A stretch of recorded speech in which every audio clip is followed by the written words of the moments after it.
Today I messed up by blowing up my hand with a firework. Pictures inside. Warning, not for the squeamish edit. Damn, I didn't expect this post to blow up like this, huh? Thank each and every one of you for your kind and not so kind messages and comments. I appreciate them all. Too long. Didn't read. Edit, blew my hand up 5 years ago and it put my ass in check. My wife is my personal superhero. Don't let something catastrophic happen to you, so you take initiative for the direction of your life. Major edit, I feel this should be said again since my post has been reported. This happened 5 years ago and I am 100% healthy. This post is to simply remind people not to do dumbass shit like I did. What's up everyone? So for those in the States, we are celebrating the 4th of July, and I hope my story can remind you to be safe during your celebrations and not to take anything for granted in your life. So 5 years ago, I messed up by blowing up my hand with a firework, a double-shot mortar to be exact, and it was one of the best things that happened to me. For a background, I grew up on 300 acres of land and spent my childhood and teenage years riding quads, 4x4ing, and having paintball wars with friends. We also enjoyed blowing shit up and always looked forward to the 4th of July and the loot we could score when it came to fireworks. I always felt confident handling them or the chemical compounds needed to make a big boom. I had a few close calls but nothing that ever shook me. Shit, did that change? Fast/rewind to 2016 at the age of 27. At the time I worked for a corporation making okay money with room to grow, and just being complacent where I was in my life as far as girlfriend goals and my future went. I had also just began dating my wife in February of 2016 and things were wonderful 5 months into our relationship and I knew she was the one. We live in California and her cousin has a house by the beach and would have 4th of July parties every year, and this would also be my first time hanging out with her family too. We showed up earlier in the afternoon ready to have fun. Come nighttime, myself and future brother-in-law were the first ones to break out the fireworks. It was toward the end of the night when we were down to our last few set of mortars. My wife and sister-in-law were inside cleaning and we were about to get ready to go home since we both had work the next day. One of my favorite things to do with mortars was to hold the tube like a rocket launcher and pretend I was that big dude from Resident Evil. Long story short, I dropped the mortar in backwards in a tube that was too hot. Having set off God knows how many fireworks, cakes, mortars and M1000s, I knew something was wrong when it prematurely went off. Drop it. Drop it. Drop it, my brother-in-law yelled. Even he knew shit wasn't right. Dropping this tube launching fireballs hundreds of feet in the air was not an option.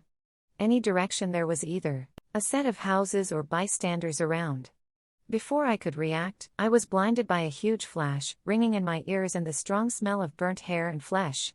All I could hear were muffled voices as I paced to gather my thoughts and I kept telling everyone, I'm good, I'm good.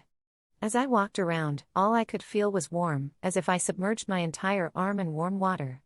I looked down to see my hand and my thought was, oh, that's not good. I calmly walked into the house where my wife and sister-in-law are still cleaning and I make my way to the sink where I turned on the cold water and run my hand underneath it and attempt to move my fingers. I thought to myself, okay, I can feel cold water, my fingers are sort of moving, I think, I'm good. With the help of a neighbor, I get a beach towel and someone's phone charger to strap my arm up. I calmly tell everyone I am okay, I'm good, take me to the hospital. I knew I had to keep calm and needed to get help ASAP or my ass was going to bleed out. Without boring you all with too much detail, the first hospital we went to looked at the blast wound and said you need to go to a trauma center, we can't do anything for that here. I was stabilized for 4 hours until 2:30 a.m. and was transported via ambulance to a trauma center 30 miles or so away. Upon arriving to a well-known and respected trauma center and waiting another 2 hours before speaking to a surgeon, he told me, dude, you need a plastic surgeon and specialist. You are lucky you're a big guy or that arm would be gone.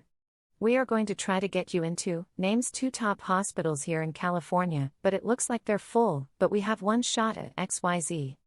I get life-flighted and arrive to a large university hospital where I had a total of 3 surgeries and 1 skin graft surgeries that included 8 pins that went in from my knuckles to my wrist.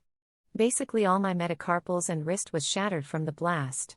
After I was in the hospital for 5 days, I needed weekly visits to my surgical team 2x a week for 6 weeks, which was 2.5 hours each way from where my wife and I lived. I ended up losing my position at work, and on top of that, I could not find any physical therapist who would accept my disability insurance so I can begin my rehab. It was a total shit show dealing with insurance, doctors who took over my case, and my previous employer who still hadn't paid me out from my vacation and other PTO I acquired. When it was all said and done, the real hero of this was my wife. 5 months into our relationship and we were dealt the biggest test. She assisted me with showering, shaving, cutting my hair, dressing, and getting me to my weekly doctor appointments. By the grace of God, my medical team, and with the support of both our families, I kept my hand in about 95% of functionality. This was the most humbling and eye-opening experience that has happened to me.